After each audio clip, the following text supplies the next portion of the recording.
एबटाबाद ये नाम सुनते ही जहन में बहुत कुछ आता है ना? आज हम इसी शहर की कहानी में उतरेंगे। ये सिर्फ एक शहर नहीं, बल्कि खूबसूरती, तारीख और तालीम का एक संगम है। तो आइए खैबर पख्तूनख्वा के दिल में बसे इस शहर की मुख्तलिफ तहों को खोलते हैं। सबसे पहली चीज जो एबटाबाद को खास बनाती है वो है इसकी ऊंचाई। जरा सोचें, सतह समंदर से 4120 फुट की बुलंदी पर। यही वजह है कि ये एक बेहतरीन हिल स्टेशन माना जाता है। लेकिन क्या एबटाबाद सिर्फ अपनी खूबसूरती के लिए जाना जाता है? जी नहीं, इसके मनाजिर के पीछे एक गहरी तारीख और सकाफत छुपी हुई है। तो सवाल ये है कि इस खूबसूरत जगह की असल कहानी क्या है? चलें मिलकर पता लगाते हैं। तो चलिए शुरू करते हैं एबटाबाद के तारुफ से, कुछ बुनियादी बातें जान लेते हैं। अच्छा, तो ये शहर बरतानवी दौर में 1853 में कायम हुआ था और आबादी की बात करें तो 1998 में ही यहाँ की आबादी 8,81,000 से ज़्यादा थी। अब तो जाहिर है ये तादाद कहीं ज़्यादा हो चुकी होगी। और एक बहुत ही दिलचस्प बात है यहाँ की ज़बानें। वैसे तो पश्तो और गोजरी भी बोली जाती हैं, लेकिन क्या ये बात मालूम है कि तकरीबन 94% लोगों की मादरी ज़ुबान हिंदको है? ये इस इलाके की एक बड़ी सकाफती पहचान है। ज़बान और सकाफत की बात हो गई, अब ज़रा इस शहर के नाम के पीछे की कहानी देखते हैं। आखिर ये नाम एबटाबाद आया कहाँ से? तो ये नाम आया मेजर जेम्स एबट से। ये साहब 1849 से 1853 तक ज़िला हज़ारा के पहले डिप्टी कमिश्नर थे और इसी शहर को बसाने का सहरा भी इन्हीं के सर है। और एक बड़ा मज़ेदार किस्सा उनसे जुड़ा है। कहते हैं कि मेजर एबट को ये जगह इतनी पसंद आई कि जब वो वापस इंग्लैंड जा रहे थे तो उन्होंने इस शहर के नाम पर एक नज़्म लिखी। इस नज़्म में उन्होंने बताया कि उन्हें इस जगह से कितनी मोहब्बत हो गई थी और इसे छोड़कर जाने का कितना दुख था। ये छोटी सी बात तारीख को कितना दिलचस्प बना देती है ना? तो एक नज़र इस शहर की तारीफ के कुछ अहम मोड़ों पर डालते हैं।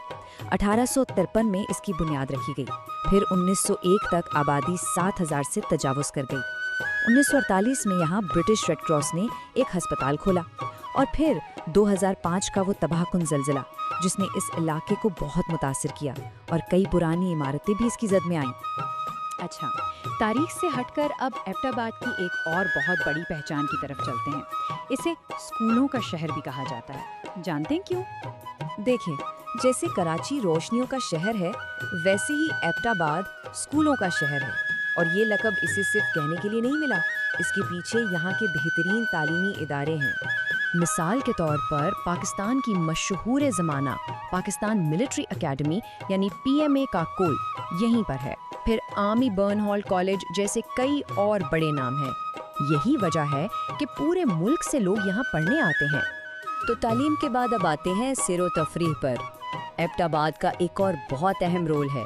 ये पाकिस्तान के शुमाली इलाकों का गेटवे है। इसकी लोकेशन ही ऐसी है कि अगर किसी ने शुमाल की तरफ यानी हुंजा, गिलगित या स्कर्दू जाना हो तो एबटाबाद एक जंक्शन का काम करता है।